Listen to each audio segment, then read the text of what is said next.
Okie dokie, good day everyone.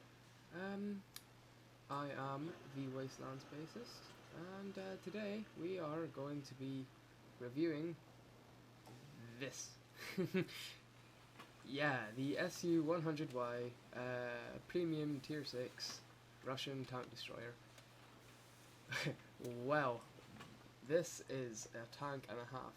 Like, that's kind of obvious by looking at it. I mean, look at it. Look at the size of it. It's ginormous. It's got to be like the biggest tank I've ever seen on this game. Well, you know, disregarding the tier 9s and tier 10s. For tier 6, that's a big that's a big tank. It's a big target as well, but you don't really care when you're this big and scary, do you? I mean, yeah, look at it, it's mighty.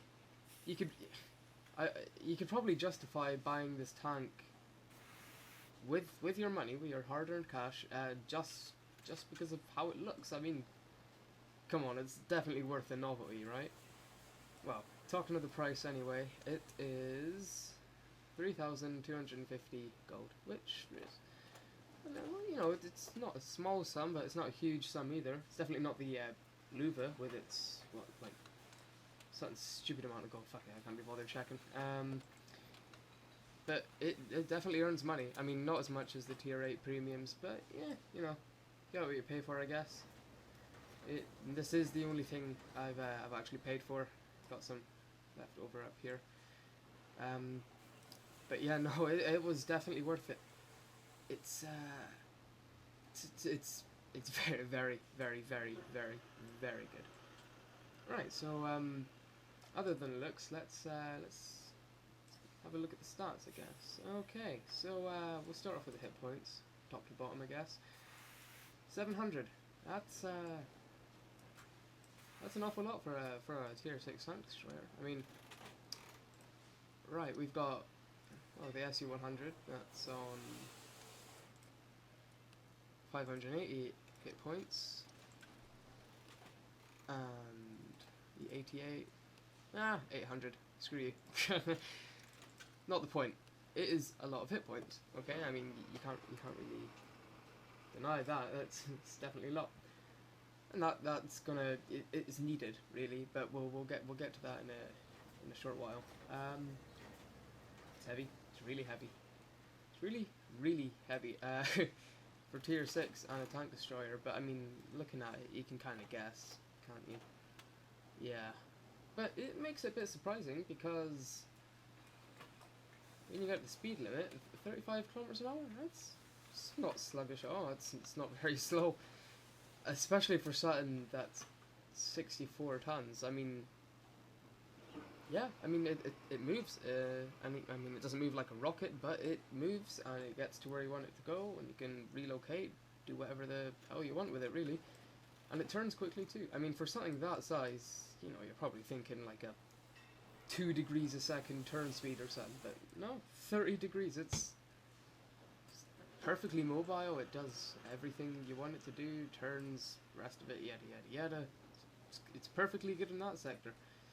And that's probably because of the 890 brake horsepower engine, and it itself only weighs 632. I mean, it's a crazy engine. It's definitely makes it move though. So I mean, it's perfectly fine there. You know, it goes places, which is always useful in something with tracks. Right. 60 hull armor is atrocious. That's terrible. That's ridiculously bad, and that's why we have 700 hit points.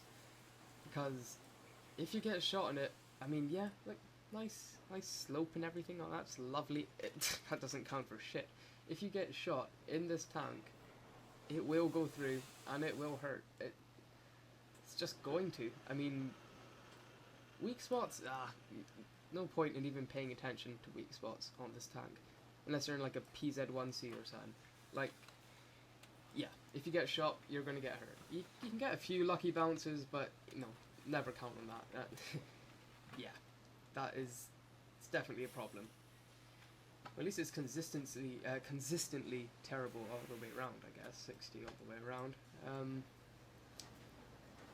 Yeah, and that's why you need the 700 hit points, really, because just sponge up all those hits.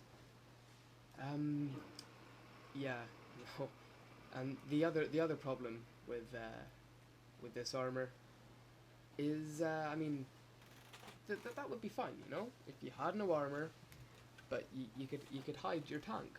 But when your tank is like the size of Rome, like you can't hide. You can't hide this tank really well at all. I mean, sure, you can park up in a teeny weeny little bush or something like that, you know, just for a wee while.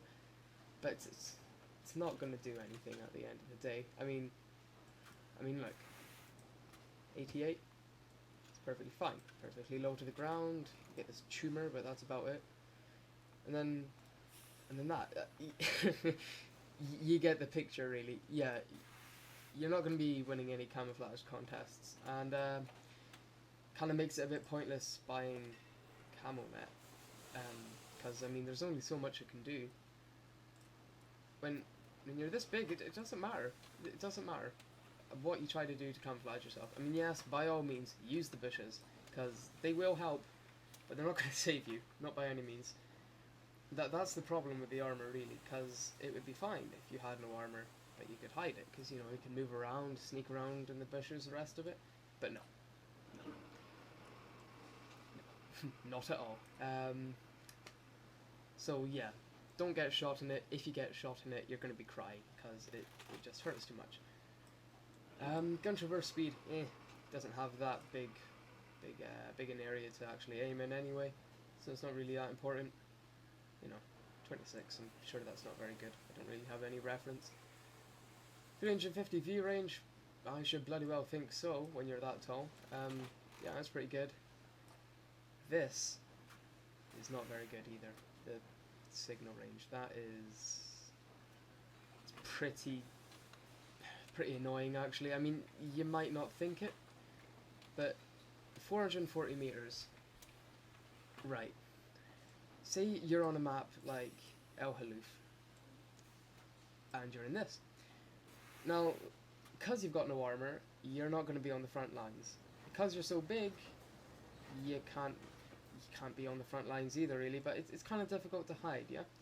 So let's say you're using like one of the hills on top of one of the sides of the valley. Say you're using that as cover, and you're popping in, shooting, and going back. Okay. Yeah.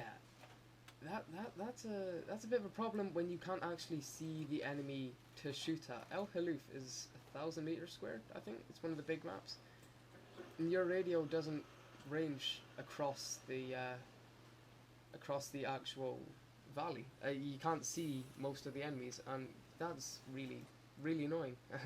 especially when you know the damage you can do with this thing. And that is what the tank is all about. That's why people buy this tank, is because of the gun. It's fucking ridiculous. Oh, it's so much fun. Okay, right.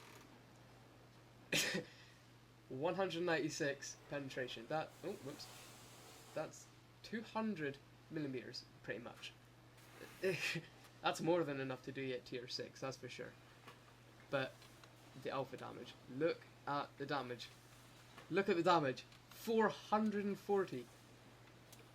What? That's ridiculous. It's so much fun. Right, okay, just to put this into perspective. 440, remember that number, right? We go to the KV-1S, considered probably the best tank at tier 6, it could be argued. Oh, wait, I'll click on it. Right, this gun is the troll cannon, you know, everyone knows it. It's the big, long gun that the KV-1S gets, and then you're always sat there crying because you get shot by it, and you don't know where from, and you've died really quickly, and yeah.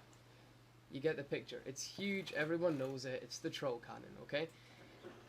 390 damage, and less penetration, but the same reload speed, and less accurate, and a longer aiming time, and a smaller caliber. do you kind of see where I'm going with this? Like, you take the KV-1S troll cannon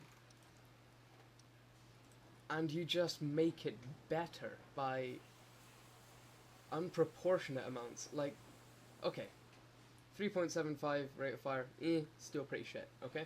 Whatever, you can deal with that.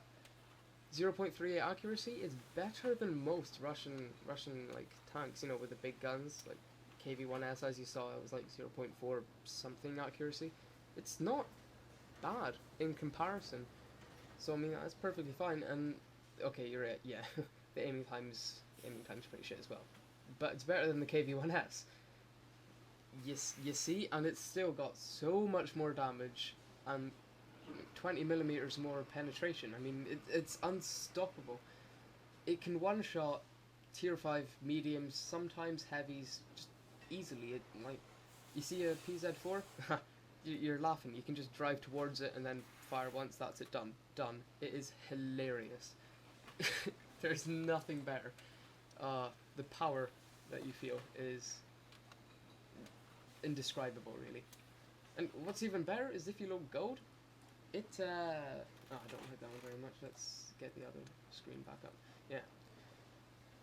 You do actually less penetration, which is not normal. Usually you get dozens more freaking numbers on your penetration if you load gold, but the same damage, not the case. Less penetration, 60 more damage, and 60 is a lot at that tier. Like, I mean, allows you to one-shot tier 5 heavies really easily. Like, really easily. Sometimes. Yeah, that's a lot of fun. That is definitely a lot of fun. Would I say this tank's worth it? I most definitely would. Would I say for looks alone? You could probably justify that. But the real reason you're going to want to get it is the gun. I mean, I've shown you why. Oh, it's so much fun. Well, okay, so we'll add a replay or two, or however many I feel after just in a second, and yeah, see how that goes. Yeah. Oh, of course, you've got the crew training advantages. Very useful.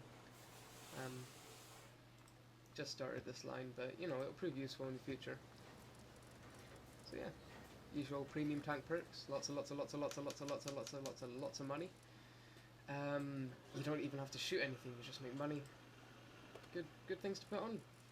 Tank gun runner, tank gun rammer, for obvious reasons. I mean, come on. Same with the enhanced gun laying drive. Christ, I cannot pronounce. For obvious reasons, get down that god awful aiming speed. Then whatever else you really want. Probably not the camo net, I would say that. And whatever the hell this thing is, why would anyone buy that? But yeah, whatever else you want. Probably not that either. I would either go with improved vents or something like binocular telescope maybe. But yeah, that's pretty much it. Okay, let's we'll get some replays underway. Okie dokie.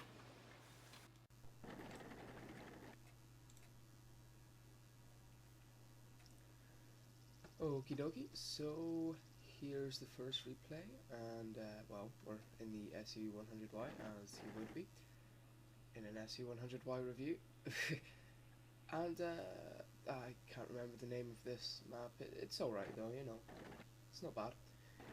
We'll just speed this up a bit. Let's go!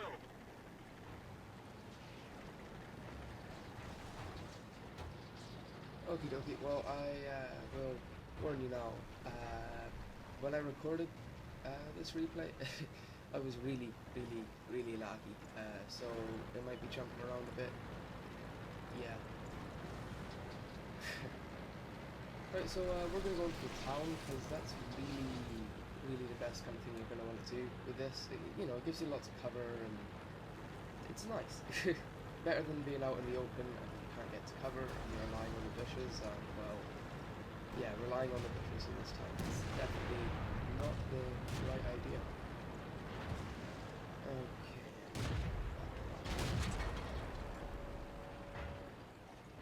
Right, so got 2 tanks over there, and then, well, these guys aren't going to get through there anytime soon. There's a KV-1S and a series of other things. So I'm kind of looking at them. What are you going to do? And of course, he shoots me because he has to. And yeah, 478 damage. My God, it's crazy. So good. I do love this tank so much. I think I got a lucky shot on the SU-100 here. Yeah. You know, don't really bank on that again. That was just kind of lucky. I wasn't aimed in or anything like that. But yeah, that's him gone. Right now, do the Type 50, yeah, the Type 58 that we have on our team comes around the flank, so puts a little bit of pressure on them there, which is nice, of course, kind of needed. And then we just kind of push through, and they do not last very long, as I recall. Right, yeah, that's one thing you can do with the SU-100. You can kind of cover, well, try to cover a lot of it. You know, so obviously so it doesn't get a shot, but you can still shoot. Like here, if you go behind this, bits like this, you can still aim over the top of it, but you're slightly harder to hit. I mean, it's because you're so tall. You're such a tall tank. You can aim over most things. So I mean that's pretty useful. Yeah, no, as you can see, it's not very slow. I mean, it's not fast, but it's not slow either. So I mean, it's perfectly fine. You can keep up with the rest of them. That's kind of essential, really. I mean, it doesn't really have much else going for it other than the gun, and getting the gun to the right places is pretty beneficial. Yeah, this Church of Seven's had it, really. I almost felt sorry for him, but just look at this. This is so good. 455 damage. Oh, it's just so good. Yeah, and now really, game's won. We're just kind of mopping up now. Yeah, I think we actually cap, which I mean, you know, whatever take your fancy, but you're knocked down. You know, whatever. Yeah, he wasn't moving anywhere. Probably just take a shot, hope for the best. And yeah, there we go. Works pretty well on town maps. Stick with a crowd, I would say, and stay in cover, because, well, that's essential. We've been over the whole hit points armor thing. Yeah, so stay in cover and move with the crowd, and you're gonna want to try and flank, but not if it really risks you a lot. Like, only flank if you've got some cover and you feel it's kind of safe when they're concentrating on something else, you know, the obvious things. So yeah, pretty much. I can't remember what map that was on. Yeah, it was pretty well. Went just fine. Okay, and here's our second and probably last replay.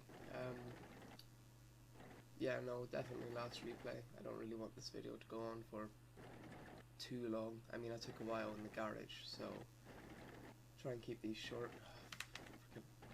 Waiting for this thing. Okay. Yeah, I've already been over the fact that I'm really quite laggy. So there's going to be a few things jumping around, as you can see. You know, so we'll get that fixed soon, hopefully.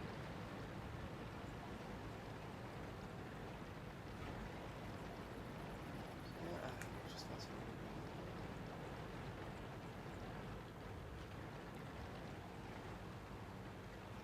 Alright, so that's my friend U-1Y. Yeah, it is 3 months. And well, he was with us in the last one as well on his KV-1S. Because, well, it's a KV-1S, they're always fun. So yeah, we're trying to come up here and, you know, get some shots on tanks here. I was going for the T1 Heavy, I think. was trying to go around the side maybe, because that is one problem about this. It does not have a very good gun depression. Like, yeah, that's about as far as it can aim down. Yeah, no, that's not spectacular, and because it's tall, when you come over hills, you can get shot really easily. Like there. I mean, you probably could have shot anything like from there, but that was, you get my gist, right? Coming over hills is kind of annoying, a bit of a hindrance, but you know. Was a hot shot at the T25-2 there. I think it hit. Yeah. Right, so we're going to the town now. Oh my god, this lag. Right, yeah, and then I noticed this KV-1 all by himself. And look at that, 323 health. Well, such a fantastic gun. I can't stress how good it is. But yeah, I mean, again, there's examples going perfectly quickly. So yeah, that's good. Now this was lucky. Don't really try and bait shots like that. Yeah, that was 600 hit points there. Yeah, I'm pretty sure his ammo rack. So yeah, he just exploded. It was not very good for him. It was good for me. It was fantastic for me. But now they only have... Oh yeah, they got absolutely dominated this game by the looks of it. Oh my god. Okay, so now we're just pretty much hammering them, and well, you can all kind of guess where they are, and that's over there. See, there's a problem I'm talking about. Down... Oh shit, why am I still free? No. Down at the map, yeah, the circle, the big circle is the radio range. Yeah, you kind of see how that is a problem. Like, if you were on top of that hill, say, and you were trying to snipe over to the bridge, or just past the bridge, you won't even be able to see them. I mean, your radio just isn't good enough, and that's really evident on maps like Alpha-Leaf. I was going to try and get an Alpha-Leaf game up in here, but I just didn't have any. So, but yeah, it kind of explains it really. I can't actually see that type T-34 in my radio range, it's just my view range really. So yeah, no, that's definitely a bad point. But you know, you don't really care when you've got a gun this big. It's a preposterous gun. It's so good. So yeah, we'll just that's what we're now. Oh, okay, maybe not. Bit like. Yeah, this KV-1 does not go well for him, and 435 damage. So much wind. Right, okay, that's the game. That was fine. Yeah, it's a good game. Now, by no means would you call that astounding. I mean, 2 kills, yeah, it was good, but not. It's definitely not really, you know, spectacular in any way. But the thing is, I'm pretty sure in this game I made 40,000 credits. That, wow, that is a lot. That's an awful lot of money. And the reason that is that you don't really need kills, because I mean, if you shoot one tank, you're gonna do around 440 damage somewhere, and you get credits for the damage you do. And if you fire one shot and do that much damage, you're gonna get heaps of credits already. So you don't have to do particularly well in this to get a lot of money, and that's something worth noting. But yeah, there we go. SU-100Y, premium tier 6 Russian tank destroyer. It is definitely worth the money. Yeah, this was my first video, so, you know, any tips, you know, maybe make them shorter, make them longer, go into a bit more depth. Yeah, just any tips whatsoever, just leave them in the comments and I'll read those. Yeah, I'm gonna do a lot more videos, like I'll do Kerbal Space Program and Fallout New Vegas, Fallout 3, you know. but that is it for today. So good day to you. I'm gonna go get some coffee and watch Top Gear.